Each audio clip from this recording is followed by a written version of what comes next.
To change AF settings on your camera, press OK to access the Super Control panel.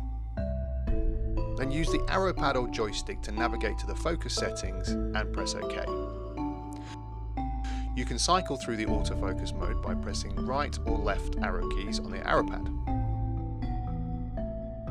Once you have selected your desired focusing method, press OK again. You can make the focusing area bigger or smaller from the Super Control panel. Press OK to access the Super Control panel again, and go to AF Target Mode and press OK. Now you can use the front dial to adjust the focus area to your liking. You can also tweak the continuous autofocus sensitivity from the menu. Press Menu and head to the third tab and then the third page and look for CAF sensitivity. By pressing OK, you can change how fast the camera changes focus on subjects in continuous autofocus mode.